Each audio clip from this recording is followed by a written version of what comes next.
চকলেটের প্রলোভনে পাহাড়ে নিয়ে গলা কেটে হত্যা, সীতাকুণ্ডের লোমহর্ষক হত্যাকাণ্ডের রহস্য উন্মোচন। দীর্ঘদিনের পারিবারিক বিরোধের জেরে প্রতিশোধ নিতেই চট্টগ্রামের সীতাকুণ্ডে 7 বছর বয়সী শিশু জান্নাতুল নাইমা ইরাকে অত্যন্ত পরিকল্পিতভাবে হত্যা করা হয়েছে। এই নৃশংস হত্যাকাণ্ডের মূল অভিযুক্ত বাবু শেখকে গ্রেপ্তার করেছে চট্টগ্রাম জেলা পুলিশ। মঙ্গলবার 3 মার্চ সন্ধ্যায় এক সংবাদ সম্মেলনে চাঞ্চল্যকর তথ্য নিশ্চিত করেছেন চট্টগ্রাম জেলা পুলিশ সুপার এসপি মোহাম্মদ নাজির আহমেদ খান। পুলিশ সুপার জানান, ভুক্তভোগী শিশু ইরার বাবা মনির হোসেনের সঙ্গে গ্রেপ্তারকৃত বাবু শেখের দীর্ঘদিনের পারিবারিক শত্রুতা ছিল।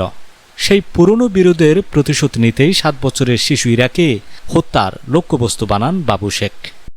সীতাকুণ্ড পাহাড়ের রাস্তা নির্মাণ শ্রমিকের একটি ফোন পেয়ে সীতাকুণ্ড থানা পুলিশ দ্রুত ঘটনাস্থলে যায় এবং সেখানে দেখে আনুমানিক 7 বছরের একটি মেয়ে আংশিক গলা কাটা অবস্থায় ওখানকার কয়েকজন নির্মাণ শ্রমিক তাকে উদ্ধার করেছে এবং সেখান থেকে থানা পুলিশ অতি দ্রুত সীতাকুণ্ড হাসপাতালে ভর্তি করে এবং পরবর্তীতে উন্নত চিকিৎসার জন্য চট্টগ্রাম মেডিকেলে তাকে ভর্তি করা হয়।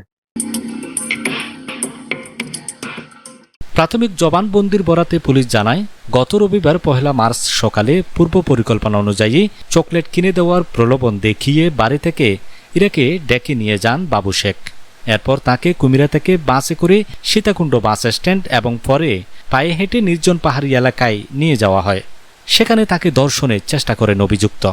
শিশুটি ভয়ে চিৎকার শুরু করলে বাবু শেখ তার কাছে থাকা ধারালো অস্ত্র দিয়ে ইরার গলায় আঘাত করে পরে মৃত ভেবে ফেলে রেখে পালিয়ে যান।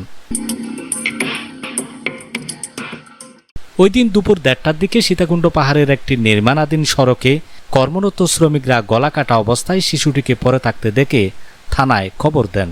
পুলিশ দ্রুত ঘটনাস্থলে পৌঁছে ইরাকে উদ্ধার করে প্রথমে সীতাকুণ্ড উপজেলা স্বাস্থ্য কমপ্লেক্স এবং পরে চট্টগ্রাম মেডিকেল কলেজ হাসপাতালে ভর্তি করে। সেখানে টানা 2 দিন মৃত্যুর সঙ্গে লড়ে মঙ্গলবার ভোরে শেষ নিঃশ্বাস ত্যাগ করে শিশুটি। আজ সকালে ভিকটিম শিশু মেয়েটি ভোর আনুমানিক 5টার দিকে মারা যায়। আপনারা জানেন, গত 1 তারিখে ঘটনার দিনই সীতাকুণ্ড মডেল থানাতে একটি মামলা হয় নারী নির্যাতন দমন আইনে এবং তারপর থেকেই থানা পুলিশ অত্যন্ত গুরুত্ব সহকারে এই ঘটনার তদন্তে মাঠে নেমে পড়ে।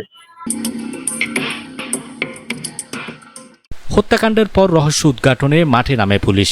কুমিরা থেকে সীতাকুণ্ড পাহাড় পর্যন্ত শহরের বিভিন্ন সিসিটিভি ফুটেজ সংগ্রহ এবং উন্নত প্রযুক্তি ব্যবহারের মাধ্যমে অভিযুক্ত বাবু শেখকে শনাক্ত করা হয়। মঙ্গলবার দুপুর 12টার দিকে কুমিরা কাজীপাড়া এলাকা থেকে তাকে গ্রেপ্তার করা হয়। পরে তার দেওয়া তথ্যের ভিত্তিতে ঘটনাস্থল থেকে রক্তমাখা পোশাক সহ বিভিন্ন আলামত উদ্ধার করেছে পুলিশ। পুলিশ সুপার মোহাম্মদ নাজির আহমেদ খান জানান, গ্রেপ্তারকৃত আসামিকে ইতিমধ্যে আদালতে পাঠানো হয়েছে।